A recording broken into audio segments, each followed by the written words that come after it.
So, here we are, it's Advent. We are waiting.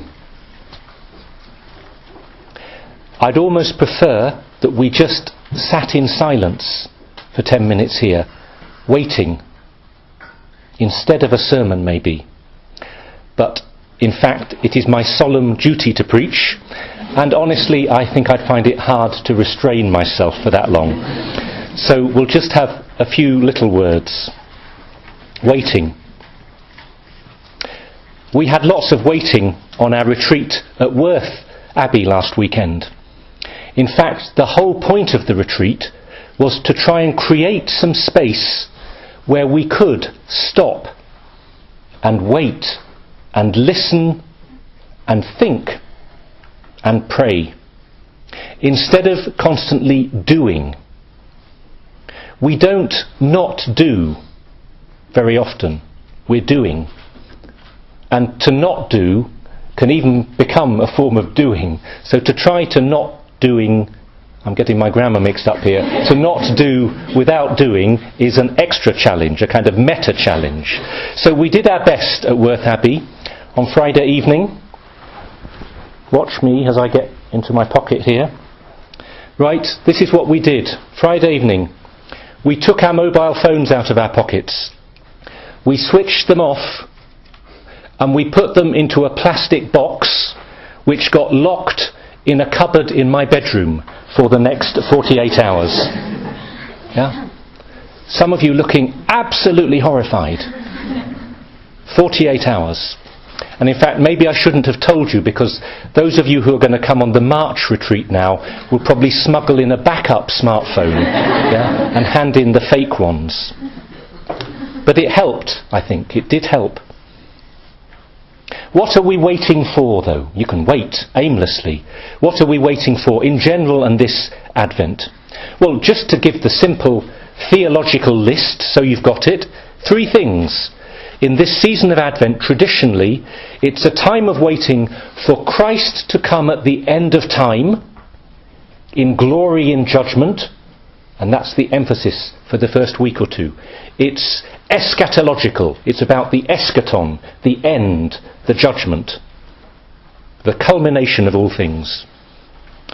Secondly, we're waiting, obviously, for Christ to come at Christmas. It's just a few weeks. The crib will be up soon. Big controversy this week in the house. We put the decorations up. Some people saying, oh, you can't put the Christmas decorations up, it's liturgically incorrect. We didn't. We put the Advent decorations up. Yeah? To help us anticipate Christmas. So, we have some magnificent Advent decorations, including some Advent trees all over Newman House at this time. So we're waiting for Christmas. Okay.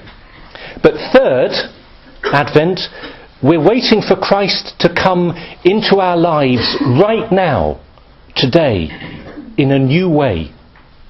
Through the power of the Holy Spirit, through grace, through the sacraments, through prayer, just something new.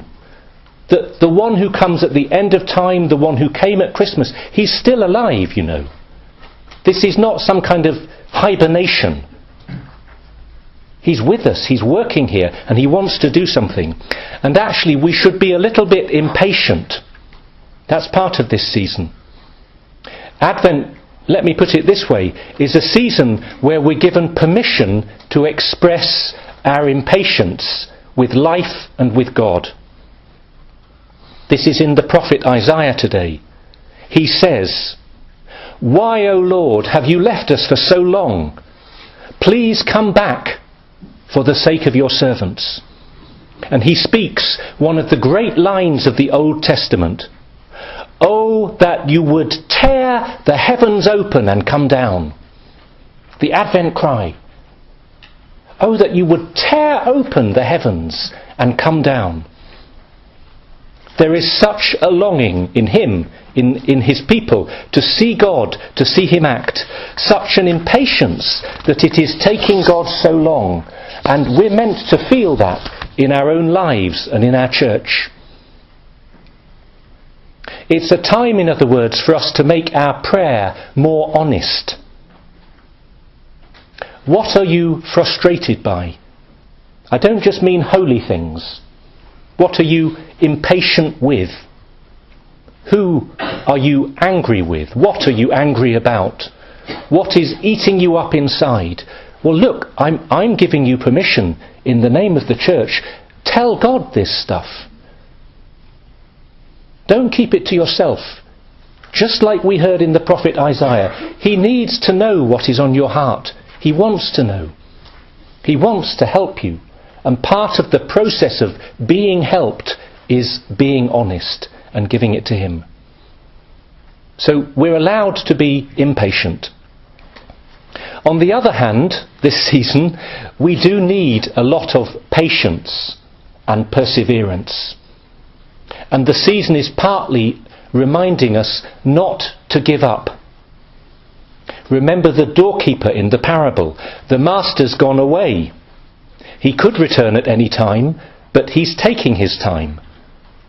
Each servant has been given a task to do faithfully, different tasks. And the master trusts them to do it even when I'm not with you, even when I've gone away, even when I'm not checking what you've done, even when I'm not encouraging you. You're big enough, you're grown up enough to be given a task, to be given a life. Each servant is called to do the task faithfully, especially the doorkeeper, to welcome him. Imagine if the doorkeeper were asleep when the master returns. The whole point of his life, and he blew it. Terrifying. And something Jesus, in his gentle but challenging way, is saying we need to avoid. We're not good at waiting patiently. Look, I'm ashamed to say this little anecdote now, but it's true, a confession. Yesterday at 4 o'clock, it's getting dark, I am having tea with my sister. I go to the tube, at Cannons Park Tube. I go up the stairs on the Jubilee line, and it says, next Jubilee line train, 8 minutes. Yeah? And I'm standing there, inside, I'm angry and exasperated and shaking my fist at the notice board. Yeah? I spend the next 7.5 minutes analysing how can they design a system that has an 8-minute gap between tubes. Yeah? And the next 3 tubes, which it kindly tells you about, come at 1-minute gaps. Who did this? Yeah? So I'm ashamed. Yeah? And then I get on the train, and the other bit of me looks at the bit of me that's just had the 8-minute implosion and thinks, what planet are you on? Really, I had to wait for 8 minutes. 8 minutes. Okay, there was a little glitch in the programming system maybe. 8 minutes of unplanned waiting, and it turned my life upside down, only for 8 minutes. I did get back on track, okay? It just shows you waiting is difficult in the stupidest of circumstances, and it's difficult in the much, much harder circumstances when we're waiting for something that really matters and that is really hard. So the season partly is about being patient, not giving up hope. Spiritually, we may sometimes feel that God is not with us, like, forgive the facile analogy, like the Jubilee line train, that we are dark spiritually, dry, sometimes feeling a bit empty or without faith or abandoned. So just to remember this season that our feelings can betray us. Our experience isn't always the best guide to the truth of God's faithfulness, that He is with us silently, lovingly, and He will return and show His face in small ways, sometimes in big ways. Some of us experience this on the retreat even, and certainly, this is the main point of the gospel, at the end of time. That's these next 2 weeks, the end of time. Now this is a bit frightening, I hope. I hope you're not feeling complacent about this. We will be called to give an account of what we have done. and how we have used the gifts we've been given, and how we have fulfilled the vocation we've discovered, or how we've been open or not to the vocation that God is calling us to. Have we done the work he has put into our hands? Advent, especially these first 2 weeks, it's a call to responsibility and honesty. As we say in the Creed, he will come again in glory to judge the living and the dead. It is slightly scary, but it's also consoling. I hope. We know with absolute certainty that he will come back to be with us and put things right in our broken world and in our and my broken lives. As St. Paul says, he is faithful. That's it. The last 3 words of the Pauline reading today. He is faithful. God is faithful. I heard Cardinal Vincent speak about his new book on hope last week, and he used a lovely phrase. He didn't claim it to be original, but he's a great quoter as well as a great writer and thinker. He said, look around you at secular hope. When your friend says, I'm feeling really hopeful today, usually they mean that right now in the present things are very secure, and it's giving me the hope that the future will be okay. Yeah? Solid present, giving me hope that I can move into the future. And Cardinal Vincent said that for the Christian, it's the reverse. It's the absolute knowledge that Christ is coming back at the end of time to renew all things in him and to put things right. And that gives us security now. For the secular mentality, the secure present gives a foundation for hope as we face an insecure future. For the Christian, the secure future gives a foundation for hope as we face perhaps an insecure present. Do you see the difference? And do you see, I hope, how much you'd rather have the Christian version of hope, because it's so much more hopeful, isn't it? So think about how you can have some time of waiting, growing in patience, and being open this Advent. Some not doing. It might be in simple secular ways. One of the authors I'm reading at the moment, Nassim Nicholas Taleb, this risk analyst who developed the black swan catastrophe theory. Well, he writes that one of his simple life habits is arriving early to events. As he puts it, building in redundancy. A few minutes space so that unexpected things can happen. Encounters, accidents, responses. You might just say in a secular way, serendipity, or mindfulness even. As Christians, we would say recollection, attentiveness. We would say Advent, I think. We experienced this at Worth. Going into the chapel on Friday night.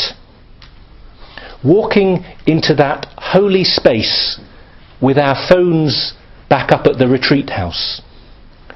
Free, yes, a little bit tired on a Friday evening, but sitting there in the darkness and the silence of the church, a silence that you could cut with a knife, a sense of God's presence, and because of that, a sense of possibility. When you're clinging onto your plans, onto the driving wheel, it's very hard for something new and unexpected to arise. But if you can create this Advent, just a little bit of space, silence, recollection, redundancy, it will allow some new possibilities. It will allow God to surprise you. Is this what I'm meant to be doing? Am I in the right place? Is this the path for me? It's not about creating an existential crisis. It's about just for once stopping to listen to your own heart and to listen to God's heart.